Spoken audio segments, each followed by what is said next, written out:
we all have very high praise for the new Zelda. Yeah. But what did you think about Nintendo's approach to E3 this year? It was the only game they brought, and their whole booth was decked out for this one game. Yeah, no, they're screwed. Yeah. Zelda's going to win all kinds of awards, but Nintendo, the company, they're in gigantic trouble. Yeah, the same study that I was talking about earlier that found that EA got the most press. Nintendo is really struggling, even though they have this big new Zelda game that everyone loves. They're really struggling to even get the media attention. I mean, they didn't show off the NX. Like it really rides on. You know, they're going to have to show it off soon, within a handful of months now, right? Like they have to.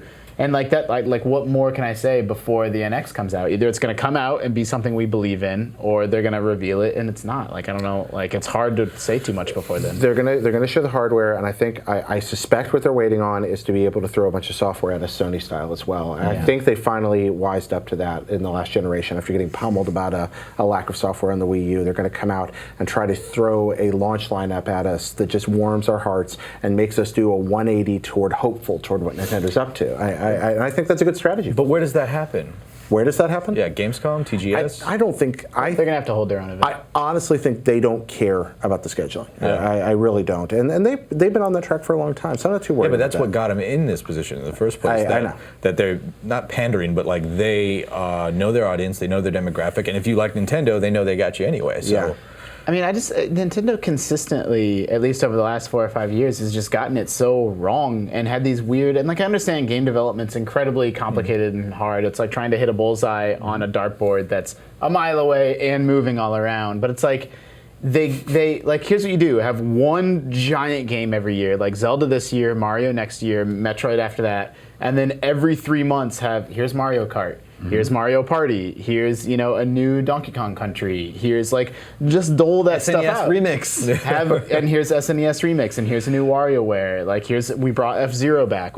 And early in the Wii U, they were doing that, and then it just sort of disappeared. We got fewer and fewer and fewer games. Yeah, it's strange because they have the catalog, right? Like they have the licenses. They could put out a good game every quarter and a huge game every year and be totally fine, but that's not what's happening. Well, I think they did pull off the good game every quarter. I don't want to be unfair to them. Until about a year ago, they were doing that, and then that just stopped happening. And to their credit, Nintendo probably had the longest line at E3. Yeah. Just the line for... It's because they reconstructed Hyrule Castle. The line of people waiting to get in to play Zelda was insane. That booth was so cool. People were That waiting booth like was 3 amazing. hours to play that game. Yep.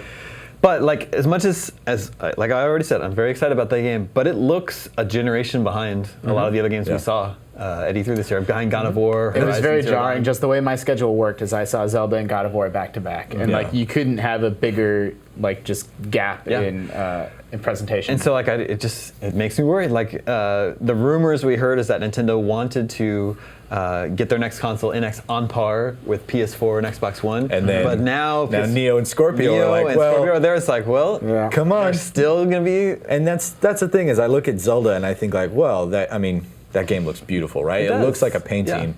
Yeah. And so part of me feels like it's okay to say like, well, it doesn't have to be graphically, on par because it looks gorgeous. However, it's sort of hypocritical of me to say that because I just got done saying like that's the mindset that got them here now. It's like we don't have to be, super high quality graphics or really high fidelity. We can be unique and have personality and all that, and that's what our users want.